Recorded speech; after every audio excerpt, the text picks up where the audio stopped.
বাঁচা মরার ম্যাচে বল করতে এসে বাজিমাত মুস্তাফিজের। প্রথম ওভারের দ্বিতীয় বলেই তুলে নিলেন বিগ উইকেট রোহিত শর্মাকে। মুম্বাই ইন্ডিয়ান্সের বিপক্ষে কোয়ালিফায়ার লড়াইয়ে এদিন মাঠে নামেন দিল্লি ক্যাপিটালস। আর এদিন দিল্লি ক্যাপিটালসের একাদশে রয়েছেন মুস্তাফিজ। আর নিজের প্রথম ওভারে বল করতে এসেই তার উপস্থিতি বুঝিয়ে দিলেন দাফিজ। ওভারের দ্বিতীয় বলেই এক দুর্দান্ত ডেলিভারিতে তুলে নিলেন রোহিত শর্মার উইকেট। এদিন ইনিংসের তৃতীয়তম ওভারে মুস্তাফিজুর রহমানের হাতে বল তুলে দেন দিল্লি ক্যাপিটালসের ভারপ্রাপ্ত অধিনায়ক ফাফ ডু প্লেসি।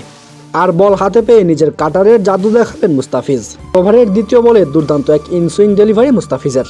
আর যে ডেলিভারিতে বড় শট খেলতে গিয়ে রীতিমতো বোকা বনে যান রোহিত শর্মা। ক্যাচ তুলে দেন উইকেট কিপারের হাতে। দুর্দান্ত ডেলিভারিতে দুর্দান্ত উইকেট মুস্তাফিজের। প্রথম ওভারেই মাত্র 3 রান খরচ করে তুলে নেন রোহিত শর্মার উইকেট। প্রিয় দর্শক, আইপিএল সহ দেশি বিদেশি সকল ক্রিকেট ফুটবলের খবর পেতে চ্যানেলটিকে সাবস্ক্রাইব করে রাখুন এবং ভিডিও ভালো লাগলে অবশ্যই ভিডিওতে একটি লাইক দিতে ভুলবেন না।